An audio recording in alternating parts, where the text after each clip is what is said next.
Hi, my name's Siân and today I'm going to teach you how to make shortbread. Shortbread's really nice, easy one to learn and master, plus lots of other recipes use shortbread within it. So if you can master this, it'll help you then go on and learn some more new and exciting bakes. First things first, let's make sure of a few things. So you need to make sure you've gone and washed your hands so they're nice and clean. You need to make sure you've got an apron or some other protection, and you've tucked any neckers or put your hair up and away from the food that we're cooking with. Second thing is, let's have a look at what equipment we're going to need to make our amazing shortbread. We are going to need a sieve, a wooden spoon, a pastry brush or similar. We're going to need scales for weighing all those ingredients out. We're going to need a tray baked tin or something about that size. Bowls for measuring out our ingredients. And if you've got one, although if you haven't, don't worry, an electric hand mix. This isn't essential, but it will make your life a little bit easier. And that's it. That's all the equipment that we need. Right, let's look at what ingredients we're going to need to make shortbread. Shortbread doesn't need a lot of ingredients, it's nice and simple. Basically it's sugar, butter and flour. So that's what we're going to stick to today, although I am going to be adding a little bit of chocolate in there just for a little bit of interest. But first thing we need is 220 grams of unsalted butter that has been softened. We're also going to need 300 grams of plain flour, corn flour, with 30 grams of, 80 grams of caster sugar, 30 grams of icing sugar, and I'm adding into the mix 50 grams of chocolate chip. Not our traditional, but I do think it gives it a nice little taste. Okay, once I like to get all those ingredients weighed out and ready to go, so then when we're making it, it's just a case of grabbing whatever we need. First steps, we need to get our tray and we need to make sure it's thoroughly greased. So I've got some butter and made sure that I've covered every bit of it on the inside, including the corners, don't forget those, in butter. And I can put that to one side, ready for later. I've also got my oven on, warming up beforehand, and I've got it on 160, that's 325 Fahrenheit or gas Mark III. The next bit we're going to do is start mixing our ingredients together. So we've got our softened butter in our bowl. This is the bit where using the whisk will help. If you don't, you can do this bit with your wooden spoon, so please don't worry. But what I'm going to do is just on a low speed, I'm going to mix the butter together until it's creamy. Okay, so with the magic of video, I'm going to get this all done and show you what it should look like.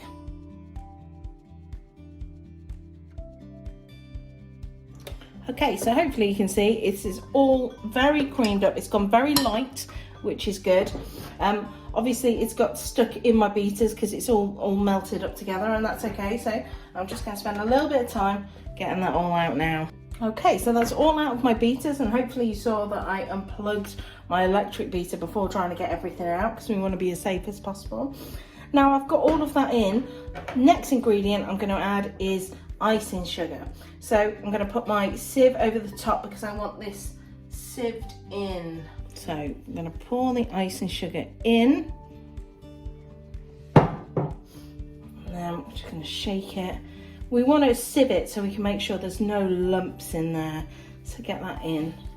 We're using two different types of sugar on this today, the icing sugar and the caster sugar, for the good texture. So we want it quite sandy but also crisp.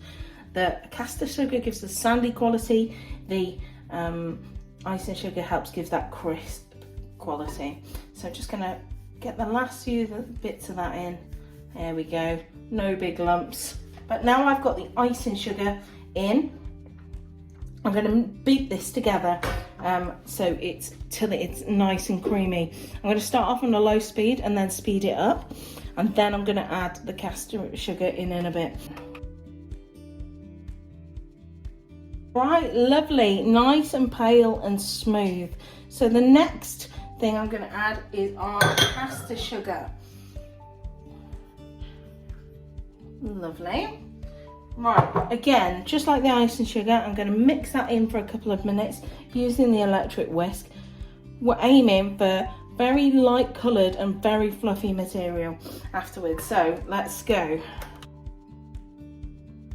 Okay, now we've got our butter and sugar mixture. We're going to start adding in our flour mixtures. So as I said, I'm going to switch out from using my electric whisk to using my wooden spoon now. And the first thing I'm going to sift in is my corn flour.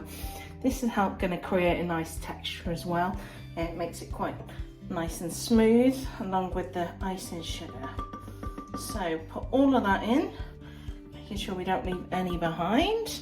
I'm going to sift that through, just making sure we don't have any big lumps.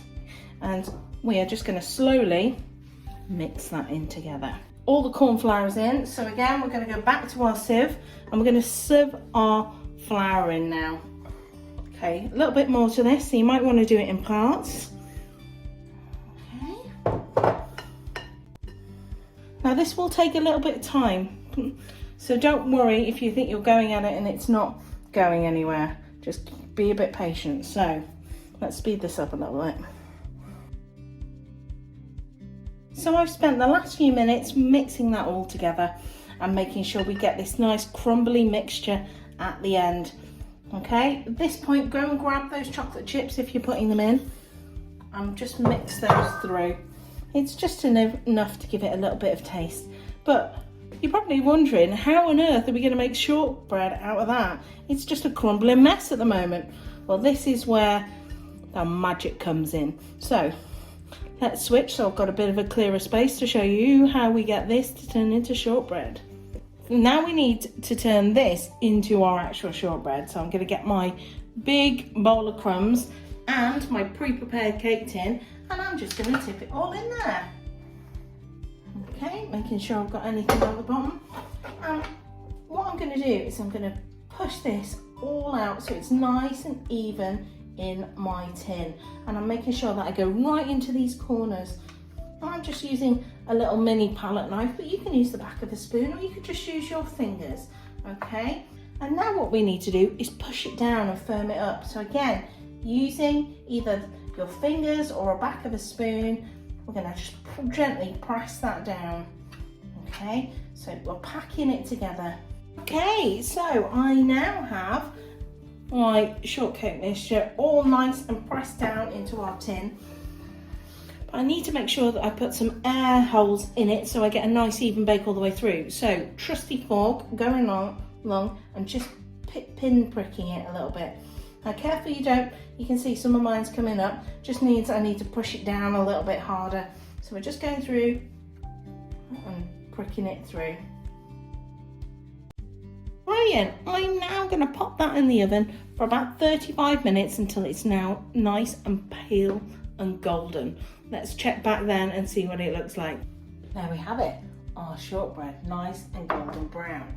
So what I'm going to do is make sure it's on a heat-proof surface, and then I'm going to cut it up while it's still soft in the tin. But I'm not going to take it out, I'm just going to leave it there. So this mixture will make up to 24 fingers, but you can cut it into whatever shapes you like. Just be careful when you do cut it in the tin, you don't want to damage anything. So I'm probably just going to cut mine down the middle. There we go. And then do some bar shapes I think I'm going to go with. Okay, so there is, I'll show you a rough, not the most even cutting, but I've cut them into little bar shapes, and I'm just going to finish it off with a little sprinkling of caster sugar on the top. Okay. Now what I'm going to do is I'm going to leave this to cool completely while it's in the tin. That will help it keep its shape, because at the moment it's very, very soft, which is exactly what we want. There we go. Okay, I've left it to cool for a bit, so I now can touch the tin. It's been about half an hour. It's still slightly warm underneath, but not too much. So I'm going to try and get it out, see if it's cool enough to get out of the tray now. So I'm just going to push it a little bit and just make sure it's all loose from the edges. I'm going to use my palette knife, but you can use anything you've got handy in the kitchen really, and see, here we go. Oh, lovely, look at that. And we've got our little shortbread biscuits that we can just pop it in the tin, or if you've got friends around, eat them straight away.